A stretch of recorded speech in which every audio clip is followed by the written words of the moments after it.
Hey, thank you for watching this week. You know, I love getting your testimonies. I love hearing what God's doing in your life, and I especially love this precious testimony I got from Scotland that I wanted to read with you because listen to this. It says, "Hi Terry," this is from a young guy. He said, "I just want to say again, thank you for your message in sunny Scotland." He said, "You truly have empowered me. The truth is, I first saw you on YouTube and it was on soul ties, breaking soul ties. Just after that, I was feeling too hurt from the girl I was seeing and I felt God really hinting to me, clear as day. But I felt into rebellion and I went downhill from there. I was losing everything to the point I was ready for suicide. My pastor told me I really have to let it all go.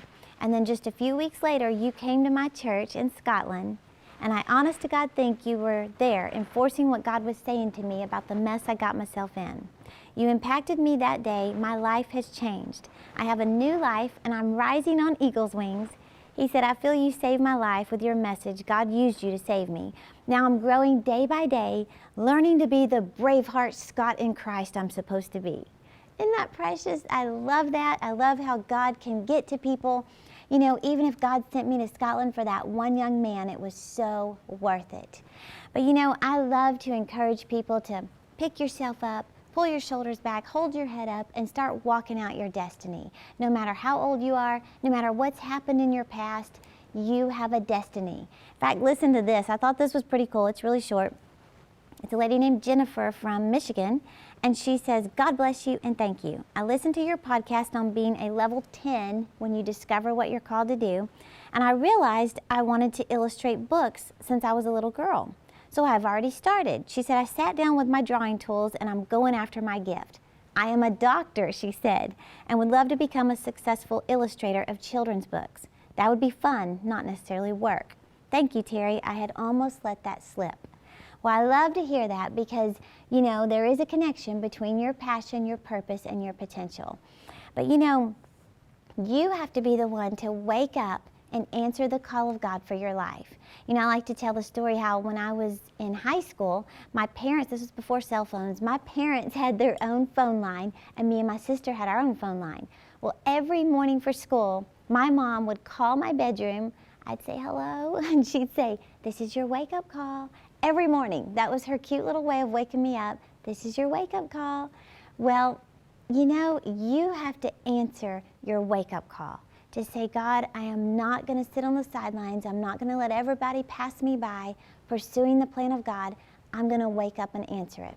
And the phrase the Lord gave me years ago, I was out walking and I just kept hearing this over and over.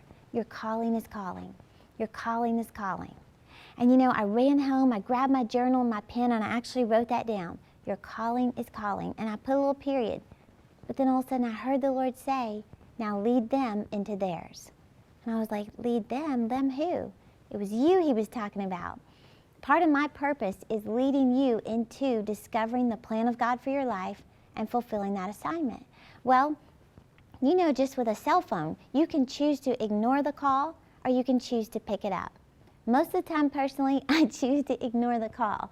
In fact, my voicemail on my phone says, "Hey, this is Terry, leave me a message," and I'll play it because I just don't like talking on the phone. It just, I don't know what it is, but it just drains me.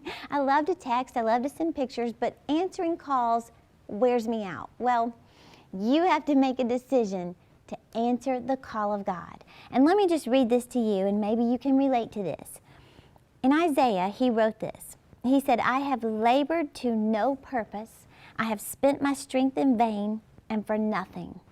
Job actually said, "My life drags by day after hopeless day.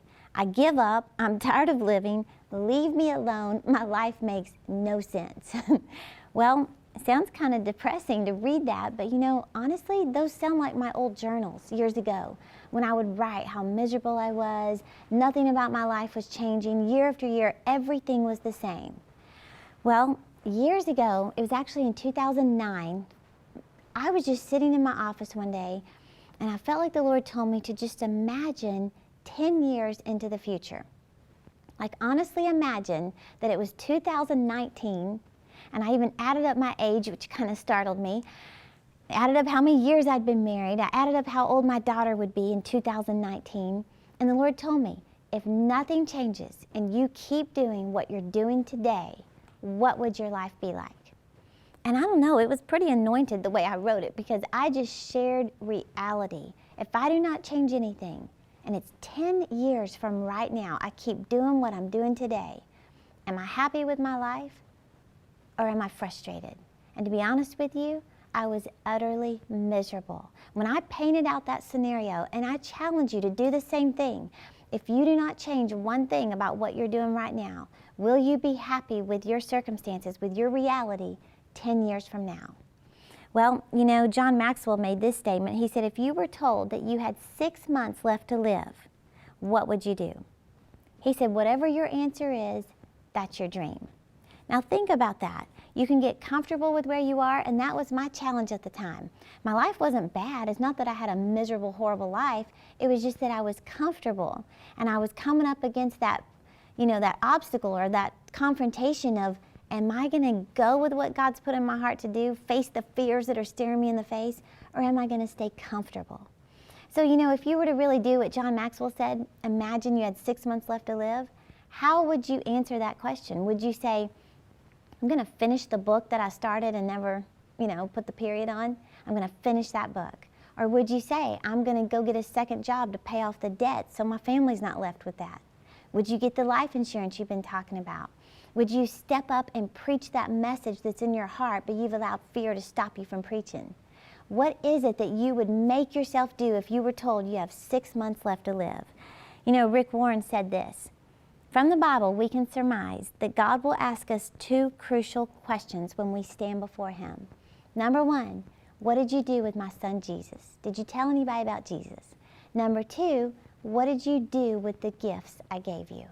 In other words, God's going to say, I gave you a gift, I gave you a purpose, did you use it? I want you to play those words over and over in your heart today. Think about that. Your calling is calling. It's time to pick up the phone, answer the call, and walk out your destiny. If you're enjoying these podcasts, I want you to share it with a friend, subscribe to this channel, keep your friends encouraged, get them on the same page as you that you are going to fulfill your destiny. And follow me on Twitter, on Instagram, on Facebook so I can keep you motivated to go after your dreams. Thanks for watching, and I'll see you next time.